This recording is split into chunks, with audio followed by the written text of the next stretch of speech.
Hello everyone, my name is Ashish Bhati and welcome to the rub classes. आज हम आपको बताएंगे what is accounting, what is financial accounting, management accounting and cost accounting, जो कि आपका बहुत ज़्यादा इंपॉर्टेंट टॉपिक है। क्या होता है, आजकल जो एमबीए कर रहे हैं, एमबीए में डिफरेंट डिफरेंट फील्ड से लोग आते हैं।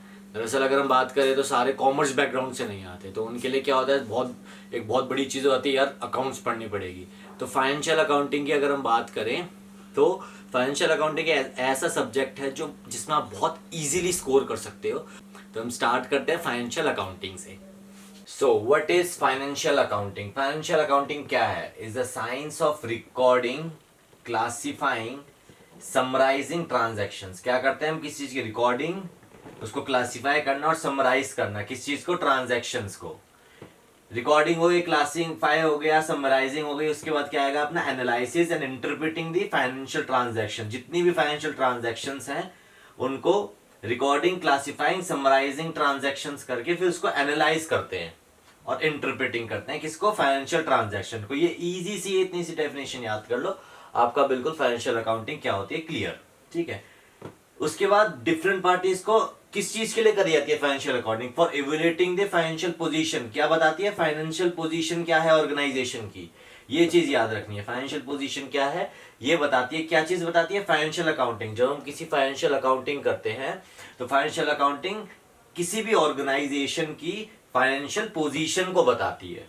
ठीक है। ये किस चीज में डील करती है? With the preparation of financial statements. भाई फाइनेंशियल अकाउंटिंग का पार्ट होता है फाइनेंशियल स्टेटमेंट। फाइनेंशियल अकाउंटिंग अगर हम करते हैं तो फाइनेंशियल स्टेटमेंट बनेगी।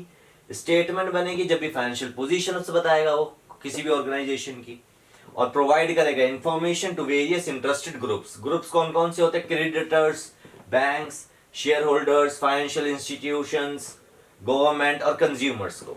बस ये इजी से इतना से स्टेप आप याद कर लो कि भाई वो रिकॉर्डिंग, क्लासिफाइंग, समराइजिंग करता है ट्रांजैक्शंस को, एनालाइज और इंटरप्रेटिंग करता है फाइनेंशियल ट्रांजैक्शंस को। किसी भी ऑर्गेनाइजेशन की क्यों करता है? फाइनेंशियल पोजीशन बताने के लिए। डील करता है preparation of financial statement. Financial statement में डील करता है, deal with the preparation of financial statement. भाई प्रिपरेशन बनाता है, फाइनेंशियल स्टेटमेंट बनाएगा, जब भी तो इंफॉर्मेशन मिलेगी उसको। इंफॉर्मेशन क्या मिलेगी? भाई फाइनेंशियल पोजीशन क्या है किसी भी कंपनी की, और प्रोवाइड करेगा ये इंफॉर्मेशन, कोई भी information related to the financial statement. किसको करेगा? भाई क्रेडिटर्स हैं, बैंक्स हैं, शेयर होल्डर्स है, फाइनेंशियल इंस्टीट्यूशंस हैं, गवर्नमेंट है, कंज्यूमर्स हैं। पेपर में अगर अच्छे मार्क्स लाने हैं तो फाइनेंशियल अकाउंटिंग आपने बता दिया, उसकी डेफिनेशन लिख दी, उसके बाद एक ही डायग्राम बना दो। फाइनेंशियल अकाउंटिंग में क्या होता है? Profitability.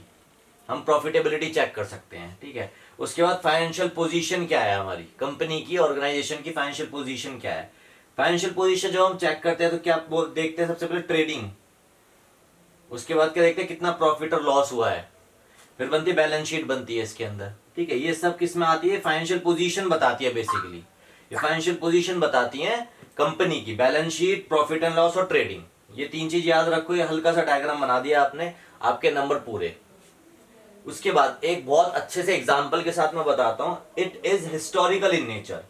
Financial accounting historical in nature होती है। पॉइंट बहुत इजी है, आसानी से याद कर सकते हो, क्योंकि example after the payment we will calculate.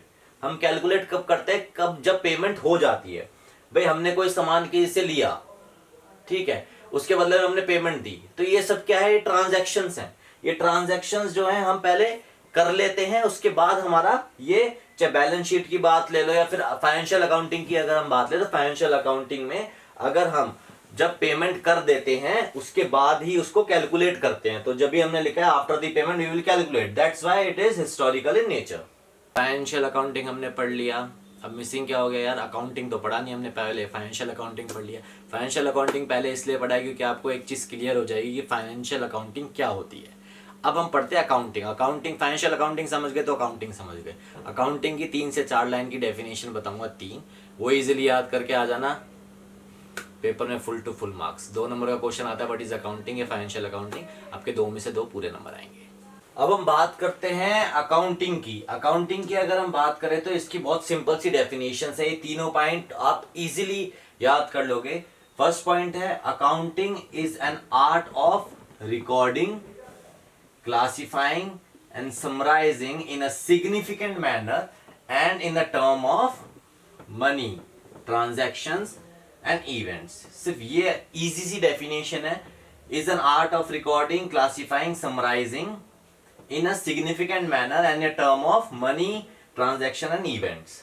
इससे इजी अगर हम बात करें तो an activity of maintaining the numerical transactions of a business. क्या मेंटेन करते हैं? एक एक्टिविटी है जो maintaining the numerical transaction of a business. क्या करता है? Numerical transaction of a business को मेंटेन करता है। थर्ड अगर हम देखेंगे तो is a process of recording financial transactions. ये एक प्रोसेस है जो रिकॉर्ड करता है financial transactions pertaining to a business. तो अगर तीनों पॉइंट अगर आप एज अकाउंटिंग में लिख के आ जाओगे तो आपको पूरे नंबर मिलेंगे। 2 नंबर का क्वेश्चन आता है अगर एज किसी ने भी पूछा कि व्हाट इज अकाउंटिंग, तो आप ये तीनों पॉइंट लिख दीजिए, आपके पूरे 2 में से 2 नंबर मिलेंगे आपको। चलो अब देखते हैं difference between financial accounting, management accounting and cost accounting. एक ही टेबल में financial accounting, management accounting and cost accounting मैंने बताया हुआ है। बहुत इजी तरीके से समझाया हुआ है। इस तरह से अगर आप पेपर में बना के आओगे तो आपका एक भी मार्क्स एग्जामिनर नहीं काटेगा। फाइनेंशियल अकाउंटिंग मैंने जैसे आपको बताया प्रॉफिटेबिलिटी दिखाता है, फाइनेंशियल पोजीशन बताता है किसी भी ऑर्गेनाइजेशन की, और उसके बाद जो फाइनल अकाउंट बनता है वो कैसे कौन कौन से बनता है? Trading account, profit and loss account और बैलेंस शीट। ये होता है historical in nature. Historical in nature मतलब सबसे पहले पेमेंट होती है, उसके बाद इसको कैलकुलेट किया जाता है। मैनेजमेंट अकाउंटिंग की जहां पर हम बात करते हैं, जहां पर भी मैनेजमेंट वर्ड आ गया वहां पर ये 4 वर्ड तो आपको याद करने जरूरी है। That is planning, organising, directing and controlling. Management word MBA के अंदर कहीं भी आएगा तो वहां पे मैनेजमेंट में क्या होता है? प्लानिंग होती है, ऑर्गेनाइजिंग होती है, डायरेक्टिंग होती है और कंट्रोलिंग होती है। ठीक है, अब कैसे होगी भाई? बजट पहले फिक्स करना पड़ेगा। बजट अगर हमारा फिक्स होगा तो ही हम प्लान कर पाएंगे, ऑर्गेनाइज कर पाएंगे किसी चीज को, डायरेक्टिंग एंड कंट्रोलिंग। ठीक है, उसके बाद ये फ्यूचर ओरिएंटेड होता है। ये चीज याद रखिए, ये क्या होता है? फ्यूचर ओरिएंटेड, क्योंकि हम पहले सोचते हैं उसके बारे में, प्लानिंग करेंगे पहले, है ना, जब भी तो और सारी चीज करेंगे। प्लानिंग होगी जब जाके ट्रांजैक्शन होगा, जब जाके फिर जब भी जो फाइनेंशियल अकाउंटिंग होती है वो किस में आती है? Historical in nature. पहले हमारी पेमेंट हो जाती है, पेमेंट के बाद हम कैलकुलेट करते हैं। इसमें क्या करते हैं? पहले सोचते हैं, भाई प्लानिंग कर रहे हैं। ठीक है, तो मैनेजमेंट अकाउंटिंग की जहां पर बात आए वहां पर क्या आएगा? ये इट इज फ्यूचर ओरिएंटेड। अब आती है कॉस्ट अकाउंटिंग। कॉस्ट से आप समझ गए हो कि भाई कॉस्ट से रिलेटेड है। ठीक है, क्या करता है? हेल्प करता है कैलकुलेट करने में कॉस्ट को, किस चीज की? प्रोडक्ट की। एनालाइज करता है प्राइस ऑफ अ प्रोडक्ट। क्या प्राइस है प्रोडक्ट का, उसको एनालाइज करता है।